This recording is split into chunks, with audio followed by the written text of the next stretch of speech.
This is an ABP Life podcast.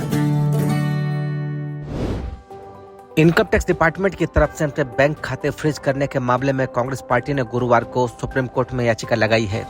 Supreme court जाने से ठीक आधे घंटे पहले मल्लिकार्जुन खड़गे, सोनिया गांधी और राहुल गांधी ने पार्टी हेडक्वार्टर में करीब 49 मिनट तक प्रेस कॉन्फ्रेंस की। तीनों नेताओं ने एक सुर में कहा कि लोकसभा चुनाव से पहले बैंक खातों को फ्रीज करवाकर केंद्र सरकार देश की सबसे बड़ी विपक्षी पार्टी को कमजोर और पंगु बनाने की कोशिश कर रही है। उन्होंने कहा कि ऐसे में फ्री और फेयर इलेक्शन की बात कैसे हो सकती है। इधर इस पर बीजेपी अध्यक्ष जेपी नड्डा ने कहा कि कांग्रेस हार के डर से बहाना ढूंढ रही है। आज हम इसी पर बात करेंगे। मैं आपके साथ हूं राजेश कुमार और इस पूरे मामले पर हमारे साथ इस वक्त बात करने के लिए वरिष्ठ पत्रकार अवधेश कुमार जी हैं। अवधेश जी, कांग्रेस पार्टी की तरफ से जो एलिगेशंस लगाए गए हैं, आप कैसे देखते हैं उसको? कि चुनाव में हर पार्टी को स्वतंत्रता पूर्वक अपने संसाधन को खर्च करने, उनके नेताओं के यात्रा की सुगम व्यवस्था, उनको सभा करने, ये सब हमारे चुनाव आयोग की जिम्मेवारी है और सबको इसका अवसर मिलना चाहिए। आज जो कांग्रेस पार्टी की ओर से वहाँ सभी शीर्ष नेताओं ने प्रेस कॉन्फ्रेंस किया है, सोनिया गांधी, मल्लिकार्जुन खड़गे से लेकर सारे शीर्ष नेता बैठे थे और उन्होंने एक प्रकार से सरकार पर आरोप लगाया है कि देश में डिक्टेटरशिप है, दूसरी पार्टियों को काम करने से रोका जा रहा है, हमारे खाते फ्रीज कर दिए गए हैं और हमको काम करने में कठिनाई हो रही है, फिर भी हम उसकी पूरी कोशिश कर रहे हैं। अगर कांग्रेस पार्टी का वाकई कोई जेन्युइन धन है और उसको सरकार ने आईटी डिपार्टमेंट से आदेश दे करके रुकवाया है तो इसका हर व्यक्ति विरोध करेगा और ये होना नहीं चाहिए। लेकिन क्या यही सच है जो सोनिया गांधी जी ने कहा है या जो बाकी नेता वहां बोल रहे थे?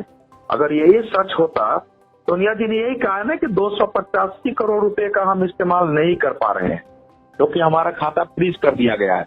उसमें यह भी कहा गया है कि जो अभी इलेक्ट्रल बॉन्ड आया उसमें भ्रष्टाचार हुआ है, लेकिन उस पर कोई कुछ नहीं कर रहा है, चुनाव आयोग भी कुछ नहीं बोल रहा है।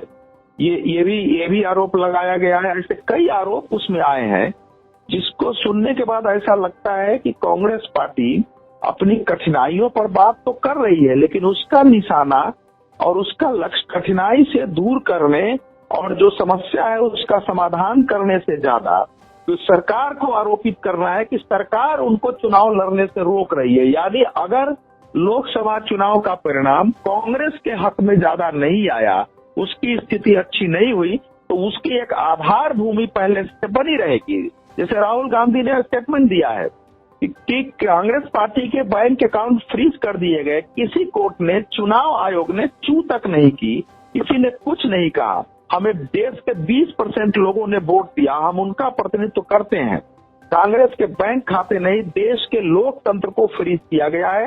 हमारे देश में लोकतंत्र नहीं है, तो ये हमेशा लोकतंत्र नहीं है, ये विषय हमेशा से ये कांग्रेस, राहुल गांधी देश और विदेश में देश में लोकतंत्र नहीं होने की बात करते रहे हैं। लेकिन ध्यान रखना चाहिए कि ये आखिर क्यों फ्रीज होता है। आप कानून का पूरी तरह पालन नहीं करते हैं, आप अपना इनकम टैक्स रिटर्न में ठीक से फाइल नहीं किया है, आपने जमा नहीं किया है, तभी होगा है। 13 फरवरी को इनकम टैक्स डिपार्टमेंट ने कांग्रेस पार्टी को 105 करोड़ के बकाया टैक्स की वसूली के लिए नोटिस भेजा था और इनको 210 करोड़ की पेनाल्टी लगाई थी। कांग्रेस ने उस पर कोर्ट गई, कांग्रेस ने कार्रवाई नहीं की, तो फिर उनका पता चला कि उनके अकाउंट फ्रीज हो गए हैं। 16 फरवरी को कांग्रेस ने आरोप लगाया। हालांकि कुछ ही घंटों बाद ये हुआ कि नहीं, जो इनकम टैक्स अपीलेट ट्रिब्यूनल है उन्होंने उनका अकाउंट डिफ्रीज कर दिया है। तो कांग्रेस ने फिर आरोप लगाया था कि हमको ये कहा गया है कि 115 करोड़ रुपए हर समय आप बैंक खाते में रखें। इसका मतलब है कि अब बाकी शेष पैसे हमारे फ्रीज कर दिए गए हैं। फिर आरोप लगा कि आईटी ने बैंक से कांग्रेस के खातों से 65 करोड़ रुपए निकाल दिया है। अब ये सारे उसके बाद ये लेकर के गए थे, याचिका दायर हुई थी इनकम टैक्स ट्रिब्यूनल में, याचिका खारिज हो गई थी। फिर उसको हाईकोर्ट में मामला गया था, हाईकोर्ट ने भी कांग्रेस की याचिका 13 मार्च को खारिज कर दी थी। तो अगर हाईकोर्ट याचिका खारिज कर रही है तो जाहिर है कहीं न कहीं कुछ दोष तो है ना। तो हाईकोर्ट, इनकम टैक्स डिपार्टमेंट अगर सरकार के इशारों पर काम कर रही है, मैं मान लेता हूं, तो हाईकोर्ट किसके इशारे पर काम करेगी? हाईकोर्ट ने क्यों कांग्रेस की याचिका को खारिज कर दी है, क्योंकि कोर्ट ने उनको कहा कि आपको पहला नोटिस 2021 में मिला था, जनवरी 2023 में फिर से नोटिस मिला, आपने कोई जवाब ही नहीं दिया। तो असल में क्या है कि 3 साल के टैक्स रीअसेसमेंट की कार्रवाई है इसमें, 2014-15, 2015-16, 2016-17। तो इसलिए अभी इनकी याचिका भी है हाई कोर्ट में, 20 कल ही इन्होंने याचिका डाली है और इसकी याचिका सुरक्षित है। तो हाई कोर्ट से अगर नहीं मिल रहा है तो फिर उसके बाद कोई क्या कर सकता है? क्या इनकम टैक्स स्वयं हाई कोर्ट में जाए और कहे कि कांग्रेस का खाता डिफ्रीज कर दिया जाए? ये तो संभव नहीं है। इनके पास इतने बड़े बड़े वकील हैं, सुप्रीम कोर्ट में जाना चाहिए। इनकम टैक्स डिपार्टमेंट ने गलत तरीके से फ्रीज किया है तो इनकम टैक्स डिपार्टमेंट पर भी कार्रवाई होगी। लेकिन इस समय ऐसा लगता है कि कांग्रेस ने ये मानकर कि इनकम टैक्स का नोटिस तो आता ही रहता है, हमको उसको सीरियसली नहीं लेना है। जैसे राहुल गांधी जी ने जो मानहानि का मुकदमा गुजरात से चल रहा था, शुरू में उसको हल्के में ले लिया, तो जाएंगे ही नहीं, लड़ेंगे ही नहीं, और उसका परिणाम हुआ कि उनको सजा दे दी। जब सजा दे दी तो कांग्रेस पार्टी जागी, और उसके बाद जब उन्होंने सीरियसली लड़ा है तो सजा पर रोक लग गई।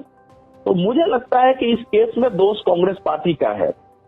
ये ऐसा संभव नहीं है। आखिर भारतीय जनता पार्टी या प्रधानमंत्री नरेंद्र मोदी के नेतृत्व में काम करने वाली सरकार को पता है कि सत्ता आती जाती रहती है, आज एक के पास सत्ता है, कल दूसरे के पास सत्ता है। अगर इस समय हमारी पार्टी या हमारी सरकार किसी पार्टी के साथ प्रतिशोध की भावना से अगर उनके खातों को फ्रीज करेगी तो हमारे साथ भी कल ऐसा हो सकता है। इसलिए सरकार ऐसी कार्रवाई करेगी ये मानने का कोई कारण नहीं है, तो सुप्रीम कोर्ट का दरवाजा खटखटाना चाहिए। लेकिन ये कहना कि हमारे देश में लोकतंत्र नहीं है, बाकी भी पार्टियां इस देश में है, अन्य पार्टियों का खाता इस ढंग से क्यों नहीं फ्रीज हुआ है?